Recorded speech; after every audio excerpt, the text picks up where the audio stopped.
All of you for coming to be here with me today. In previous years, that may have sounded a little hollow and contrived, but I think we all know this past year has been a little bit different.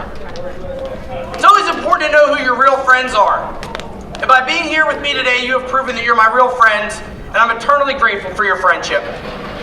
Now let me tell you something. It really matters, especially now. If you picked up a newspaper in the past year, you'll see that our little corner of the world is the subject of national and international headlines. With millions and millions of dollars at stake, we have found ourselves on the front lines of a worldwide battle for how we develop our natural resources in the Marcellus Shale right beneath our feet. And even though it has never changed, let me make my position crystal clear yet again. I am not opposed to drilling. I want farmers and landowners making money from leasing their land.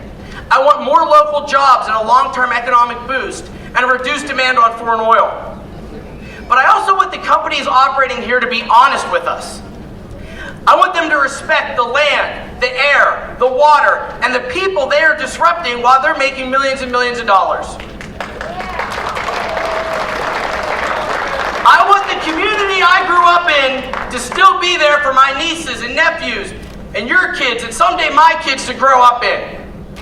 I want Tom Corbett and his friends in Harrisburg to leave local control of our communities to the people who actually live here.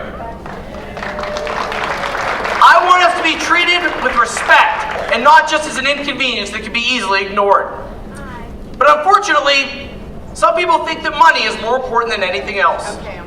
And people who tend to think that way, they try to buy whatever they think they might be useful. And that unfortunately includes politicians on occasion. And when I made it clear that my integrity was not for sale, they just decided to attack my character anyhow.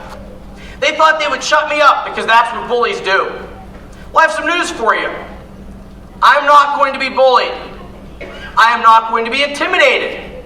I'm not going to be bought. I'm not going to stop demanding the respect and accountability that you deserve from your government, even if no one else has the guts to speak up for you.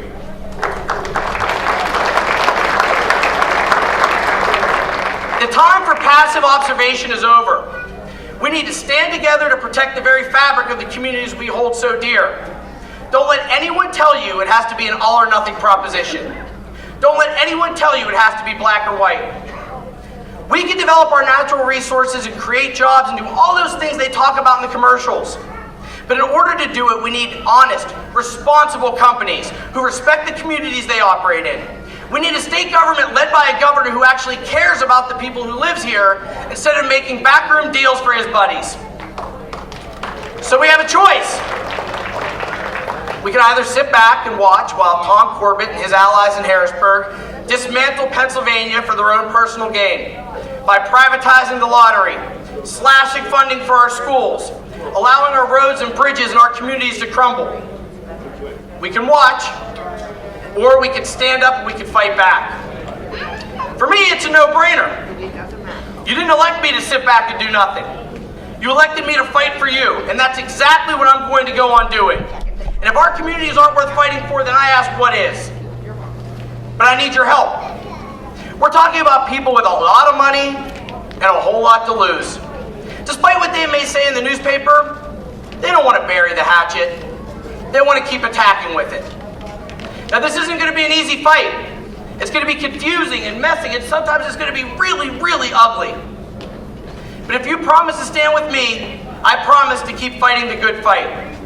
This is more than politics as usual. It's a fight to protect the very identity of the places we call home. The stakes are high, but in the best fights, they always are.